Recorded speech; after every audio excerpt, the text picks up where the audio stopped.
Boa noite, meus amigos. Tudo bem com todos? Eu espero que sim.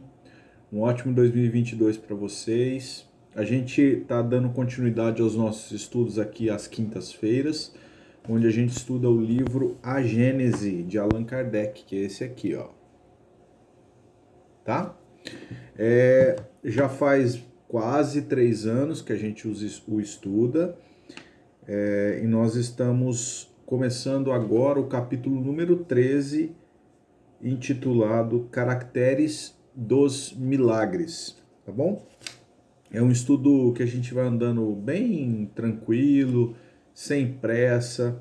É um estudo que a gente vai fazendo item a item, né? Trazendo tudo que a gente tem de doutrina espírita, é, e outras literaturas também que a gente acha que seja pertinente aqui aos nossos entendimentos e reflexões, tá bom?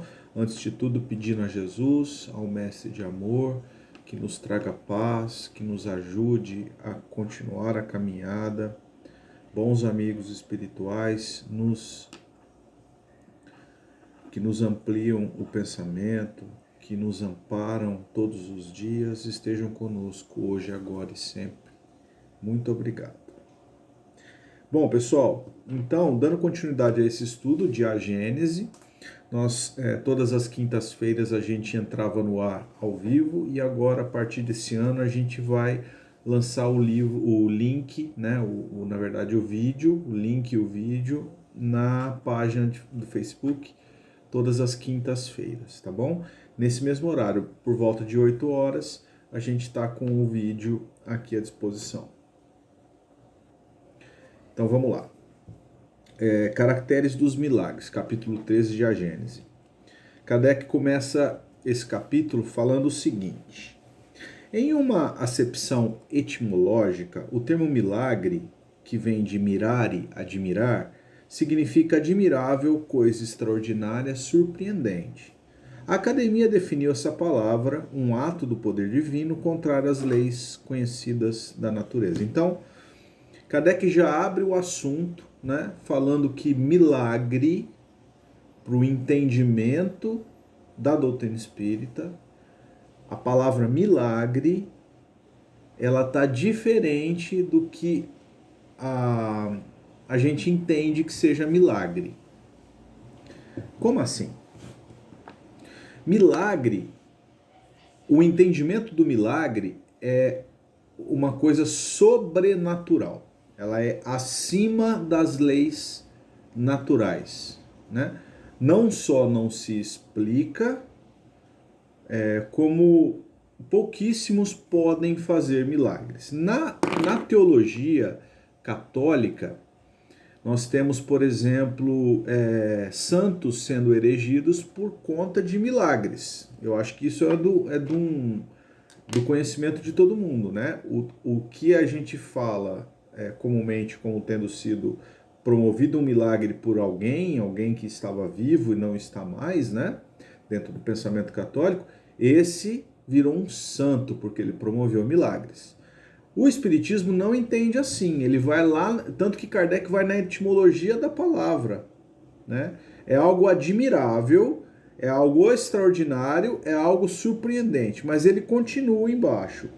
Em sua acepção usual, esse termo perdeu, como tantos outros, seu significado primitivo. Então, o que era quando surgiu a palavra mirare, que quer dizer milagre, não é mais hoje. Hoje entende-se como algo extraordinário, sobrenatural, né? Só que não era assim. Para Allan Kardec, então, um dos caracteres do milagre propriamente dito é ser inexplicável porque ocorre a revelia das leis naturais. Outra característica é ser insólito, isolado e excepcional. Isso, insólito quer dizer não habitual, né? É uma coisa muito difícil de acontecer. Só que a partir do momento em que o fenômeno é reproduzido, seja espontaneamente, seja por um ato de vontade, é porque está submetido a uma lei, conhecida ou não, mas já não pode ser mais um milagre. Então, Allan Kardec pontua no primeiro item desse texto que os milagres de fato, como a gente entende milagre hoje, eles não existem, né? Então quer dizer que Jesus não fez nenhum milagre? Aos olhos da teologia fundamentalista, não, né? Curar cegos, curar coxos, trazer Lázaro à vida, por exemplo, né? Aquela passagem famosa que está no Evangelho de João, se eu não me engano, né? Que Lázaro dormia, né? É bem comum essa história, todo mundo conhece também. Então, de fato, segundo Allan Kardec, existem leis que não são conhecidas, né? Atitudes que não são conhecidas. Por exemplo, como Jesus operou aqueles milagres bíblicos, se é que eles existiram da maneira com que eles estão escritos. Se forem metafóricos, tem muito mais possibilidade deles serem explicados. Agora, se de fato fisicamente aconteceu a cura de cegos, certo há que existem explicações para isso. Nós ainda não as conhecemos, mas que elas existem, existem. Aí Allan Kardec traz uma série durante esse capítulo todo, uma série de explicações a respeito de como nós devemos entender as questões dos milagres. São hipóteses que ele levanta. Kardec chamava, meus amigos, as hipóteses de ensaios, né? Publicava esses ensaios, por exemplo, no Periódico Espírita, que é a revista espírita, durante os 11 anos dela, e ali ele debatia com o próprio leitor, né? Debatia a respeito de cada uma dos assuntos que eles colocavam. E a questão dos milagres não foi diferente, né? Vamos ler o item 2, então. A ciência faz todos os dias milagres aos olhos do ignorante. Olha que exposição, né? Todo dia, né? Que um homem realmente morto retorne à vida por uma intervenção divina é de fato um verdadeiro milagre, porque é um fato contrário às leis da natureza. Ou seja, ele dá uma palhinha aqui. Um corpo que jaz morto, né? Morreu, perdeu a vitalidade, ele não pode retomar a vida, né? Não pode voltar se ele já morreu, ele não pode voltar à vida, pelo menos não da maneira com que a gente entende a vida.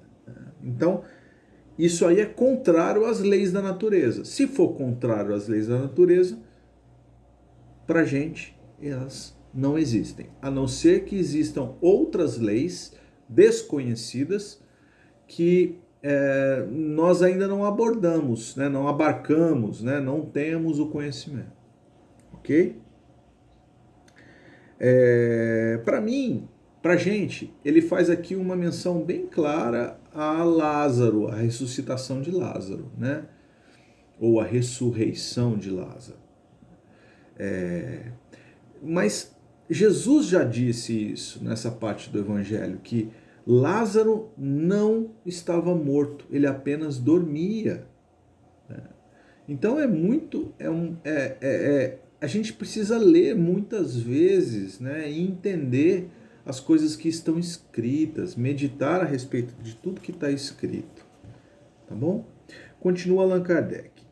Os séculos da ignorância foram fecundos em milagres, porque tudo que tinha uma causa desconhecida era considerado milagroso, né? Olha que exposição do nosso professor.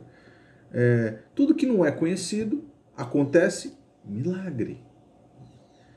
À medida que a ciência revelou novas leis, o domínio das maravilhas se restringiu. Mas, como a ciência não havia explorado todo o campo da natureza, restava ainda uma grande parte para o maravilhoso, né? Expulso pela ciência, já estamos no item 3. Expulso pela ciência do domínio da materialidade, o maravilhoso entrincheirou-se no da espiritualidade, que tem sido o último refúgio.